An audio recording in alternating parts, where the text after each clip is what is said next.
Good morning, all you freedom-loving patriots out there. Craig Gibson here for Sons of Liberty, and this is Constitution Coffee and Service. And following up on Memorial Day, and the country really starting to reopen. We're starting to see cities that kind of held back a little bit start to reopen some things. What better way to kick it all off than with Black Rifle Coffee's Freedom Fuel? Now, this is a nice heavy-bodied dark roast coffee. It's just got a great flavor to it, a little smoky. But one of the things that you will notice, roasted in the USA, but most importantly, a portion of our products go to veterans, law enforcement, fire, and first responder causes.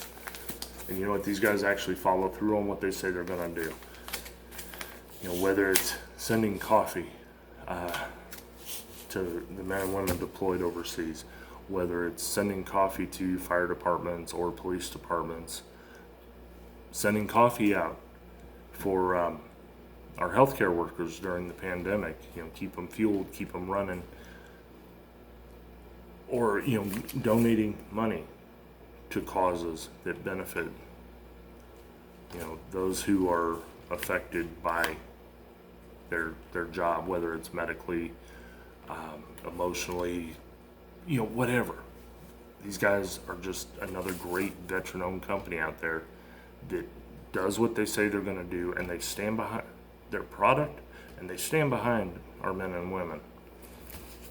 So, whether you buy it here or you go on their website and you check it out, because they've got a lot of great products, not just coffee.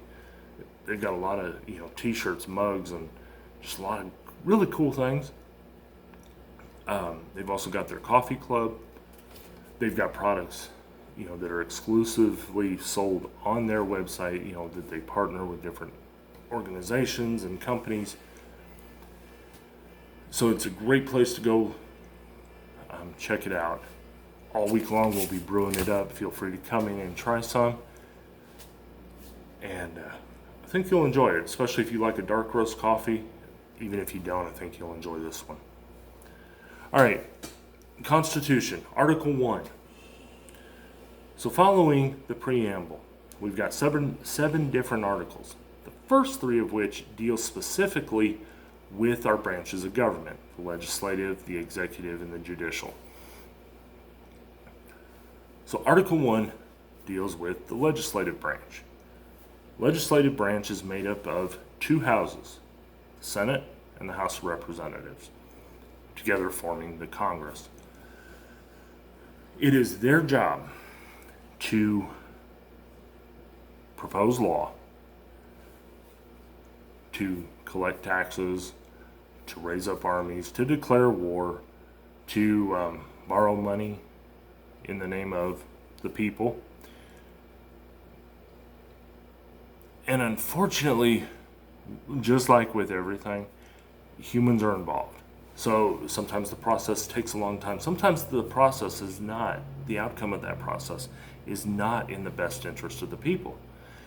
We've seen that, especially as lobbyists, just seem to be getting more and more emboldened to really push their agendas through. And we've got people that are allowing it because, unfortunately, politics has become so much about the money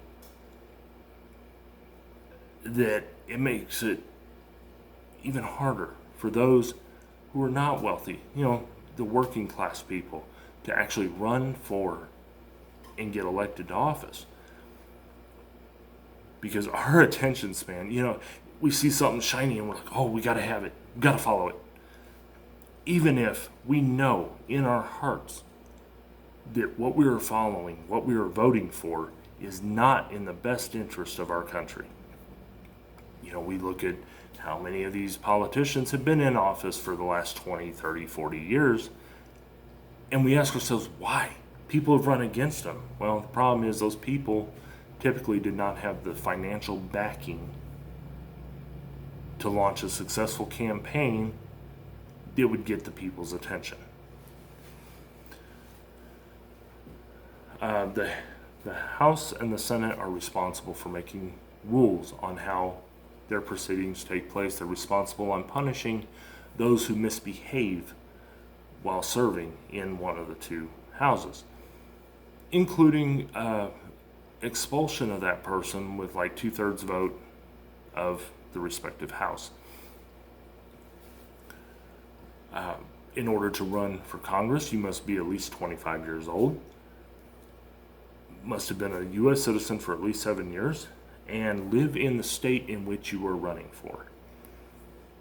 To be Senate, you have to reach the age of 30, been a U.S. citizen for 9 years, and live in the state in which you're running for. The House of Representatives, you got the Speaker of the House. With the Senate,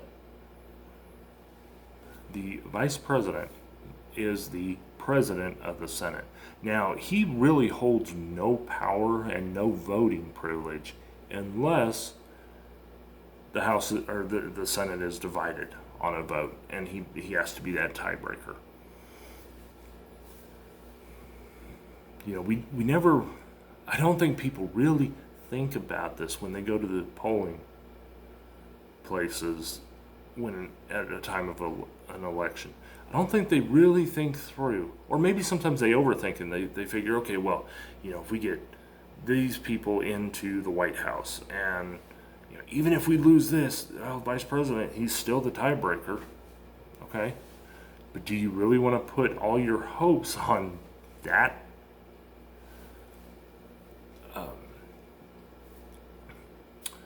Let's see, Article 1 also discusses that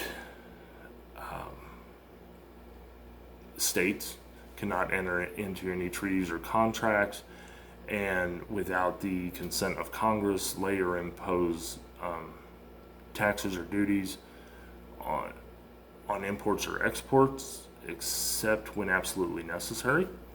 No state without the consent of Congress shall lay duty of tonnage, keep troops or ships of war in time of peace, enter into any agreement or compact with another state or with a foreign power, or engage in war unless actually invaded or in such imminent danger as will not admit of delay. Okay, so there's a lot of ways to interpret that and to look at that. You know, when the states are just being trampled on, when, you know, you think about the Civil War. Now, freedom of slaves and the end of slavery was in there, but slavery was not the main issue behind the Civil War. It was the rights of the southern states being trampled upon, and they were being taken advantage of with importing their goods to the north, and northern states charging taxes and duties and import fees and sanctions tariffs. So, you know, it has happened. Could it happen again? Absolutely. I mean, look at California, guys. California is a good example. And there's a few others, but we'll just pick on California for today. So why is it so important that we understand the Constitution, that we read through the Constitution? Not just take my word for it, not just take somebody else's word for it, but actually sit down and read it. Because a lot like the Bible, if you don't read it for yourself, you can't ask questions because you don't know if you understand it or not. If you don't read it for yourself, you're taking the word of someone else who could be manipulating the words, who could be misinterpreting the words, who could take them totally out of context. And you trust this person, so you just blindly follow them whether they're right or wrong. So it is extremely important that we read, acknowledge, and understand the Constitution of the United States in its entirety. Okay, guys, so for the service portion, and next week we're going to get onto the second article, and I was trying to figure out the best way to do this because like Article 1 has 10 sections, and it's very wordy and very lengthy. But if we highlight what those sections are about, what the articles are about, I urge you to definitely read it. We will put a link in the description here as far as where you can read this for yourself. And you can draw your own conclusions, make your own interpretations of it. For the most part, the Constitution is pretty straightforward in its wording.